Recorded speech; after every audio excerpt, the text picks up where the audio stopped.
started off in Wisconsin, you had adventuresome parents and lived an adventurous life. Give us a little bit of that and how you ended up here. Wow, well that's a big adventurous story.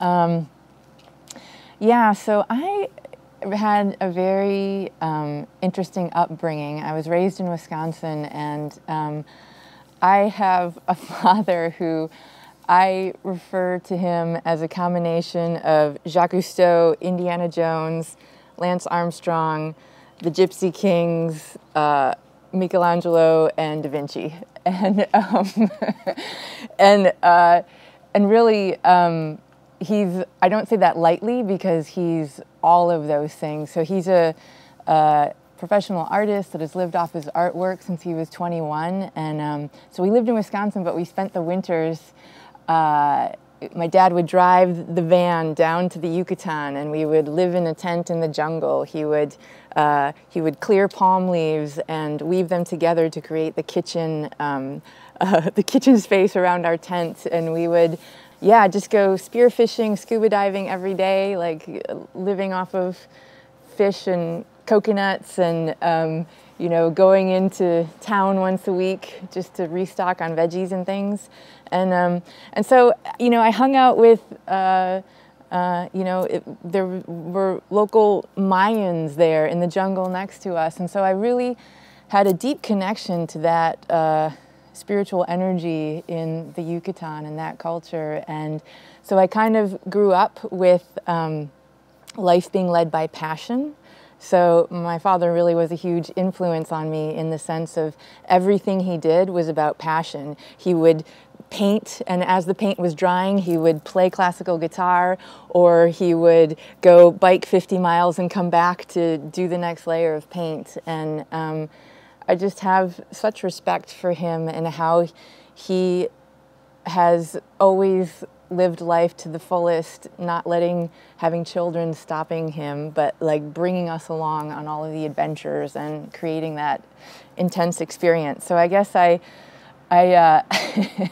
always had a lot of passion that's driven me in that way too. I was a landscape designer for 20 years, and that was just hardcore passion for me. That was how I channeled creativity and connected in with plants, and you know, owned my own businesses with my husband of 19 years at the time. You know, we had a landscape company, nursery together, and raised our kids on a farm, well, on a nursery in Wisconsin surrounded by hundreds of acres. They were totally unplugged. They didn't have a computer or TV next to them until we moved to California when they were 7 and 9 years old, I guess. And so I always say we went from being totally Amish in the country, like we were really, you know, totally out there in nature, connected, and you know, I called them my country mice, my kids. And then when we moved to San Diego, it was the polar opposite of being in this, you know, much more intense urban environment. But I've loved having the best of both worlds, for sure. So what is life like in San Diego? Life is pretty amazing. You know, I'm at a, I don't think I ever imagined that I'd be doing what I'm doing now. And it's an interesting thing of sort of having this hardcore hippie heart that's just sort of, you know, deeply unmaterialistic and, you know, travel, adventure, and deeply spiritual. And I sort of feel like I'm morphing into a different place of really, you know, being a spiritual being, having a material experience, but it's almost like a playground. Like I'm living in this $1 million home, right? Like literally $1 million home that I never would have envisioned myself in. And I feel like I'm just like a little kid being able to kind of play in this experience of enjoying all these creature comforts, and at the same time, you know, tomorrow I could go live in a van and be completely happy.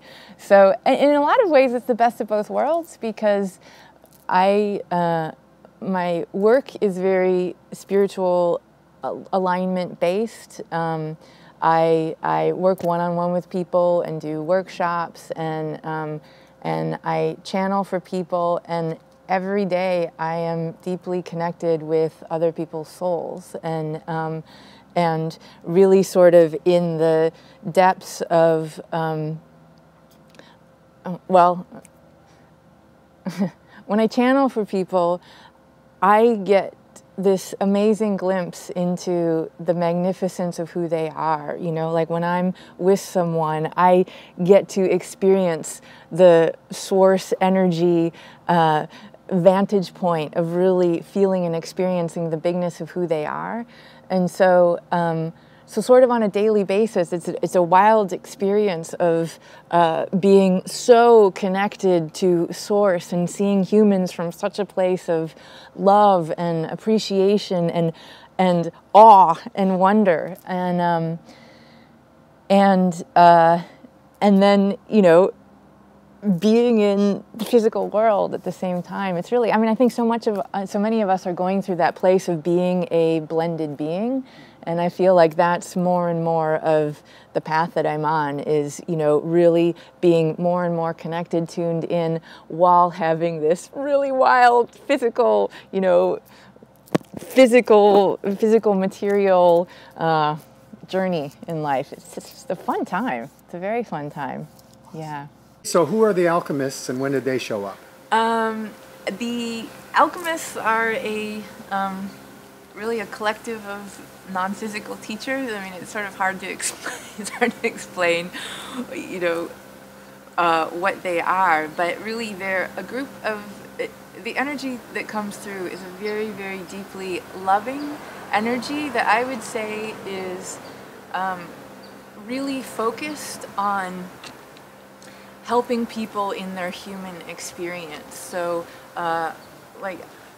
not so much about ETs and, you know, all the other sort of wonderful and great, sort of more, I don't want to say out there, but you know, all those different.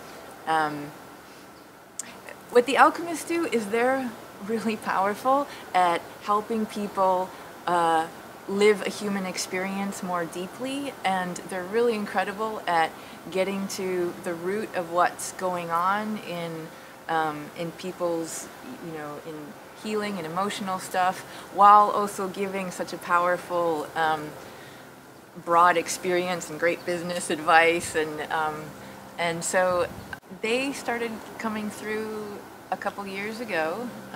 And was that a goal of yours, to learn how to? No, no. I had no. This is part of the craziness, you know. Like, I was never a person that was like, I want to be a channel at all. I mean, I thought, well, I'd like to be able to channel for myself so that I could, you know, talk to my peeps and you know, have a nice conversation with them from my own personal stuff. But I had no desire or intention to be channeling for large groups, channeling for others in that way. It really was something that just started coming to me and through me. You know, like I would start to hear, you know, I'd be with somebody and I would start to get, you know, like impulsive words coming through, and, you know, my head would start to be moved, and I could tell that, you know, something's going on here. I'm getting messages.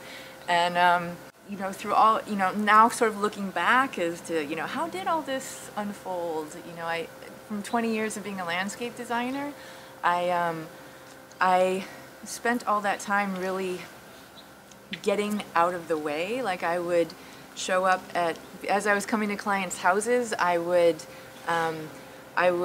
say, okay, my team is hooking up with their team, and I'm the conduit with the knowledge, the plant material knowledge, but I don't want to be the influencer. I wanted to be able to receive, like knowing that they had these desires, what they knew what they wanted their yards to sort of feel like, but they didn't know how to do it. And so I would have our teams hook up and just allow allow the design to flow through as I would tune into their energy. And so you're almost saying you were channeling back then in a way. Yeah. And I would, pick up plant. My body would be moved to which plant to lay down, and I would go and I would lay out a landscape, like a whole garden. And while I was in it, at the time I would say I was just in the zone, and I would. And I would be able to like put my hand over plants and feel like no, yes, and I would just be laying things out and having it moved through me, and then I would come back a couple weeks later and be like, oh my God, this is brilliant! Like, do you see how the red from the house over there is lining up with these plants over here? And I would look at the whole 360-degree view and be like, I didn't do this. This is too brilliant.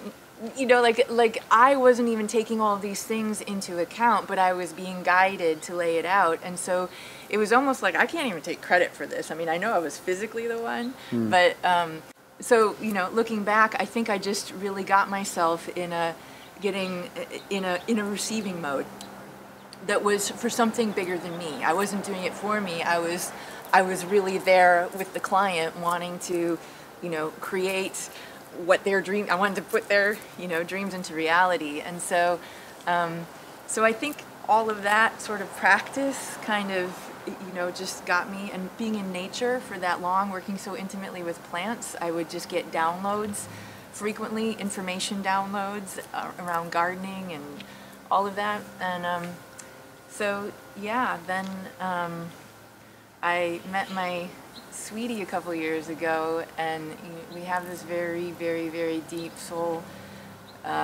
twin flame kind of connection. And a week after we met, I was doing just a one-on-one session with him, and I was going up into theta, and then the Alchemists just started like totally pouring through. So I think he was sort of our coming together kind of was the initial pouring through of their direct audio channeling translation. Cool. Okay. What's your idea of perfect happiness? Perfect happiness. I know, they're those kind of questions. You're like, what? Is there such a thing as perfect happiness? Well, I think there can be an issue with thinking that you have to remain perfectly happy. So I don't even know if it would be perfect happiness. To me, it's more deep content and being able to ride the emotional waves of, when stuff comes up, to be able to experience the emotions and allow the emotions without letting your whole world flip upside down, or if it does flip upside down, to be able to experience the upside down and come back to center. But I definitely, I'm actually a laughter yoga teacher, laughter meditation leader, and so in terms of happiness, I definitely believe in bringing levity to everyday life. While you're doing the dishes, while you're at the post office, how can you have more fun in the moment? And that sort of creating that state of levity, I think, is a powerful place of being. But yeah, perfect happiness to me is almost like trying to set some standard that is not that can kind of get you stuck in beating yourself up almost. No, I like that. What trait do you most admire in other people?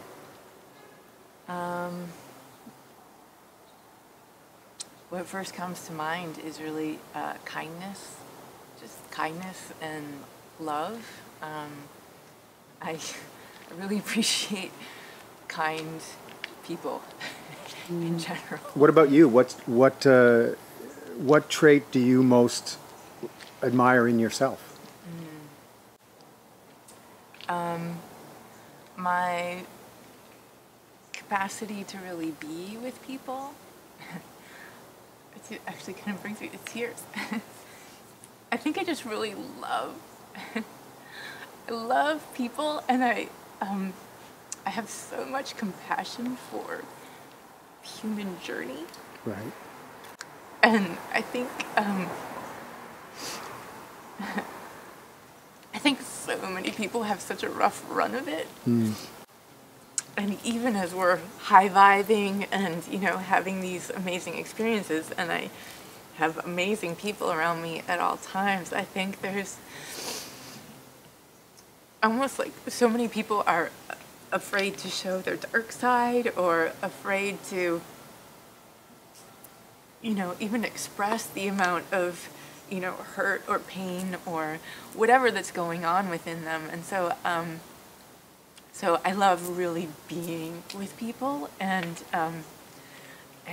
having that just honoring, humbling experience of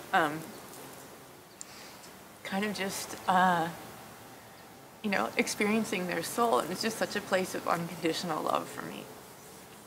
Yeah. Perfect. I don't know why I got so teary on that one. Do you have a motto, words you live by? Actually, just my dad's words growing up, which were, I did not come here to biologically exist. You know, I grew up with him saying, you know, I'm not here to just biologically exist. So many people are just biologically existing and not living life. And so I think on a deeper level, that was sort of what was infused into me, which now kind of makes sense in my strong desire to be a blended being in that sense, like to physically, biologically be here while being tapped in, tuned in, and living life from that place of flow. What brings you the most joy? Oh my God, I do a lot of things, but the thing that came to mind first is really connections to people, you know, kind of connecting with family and friends, deep conversations, and being,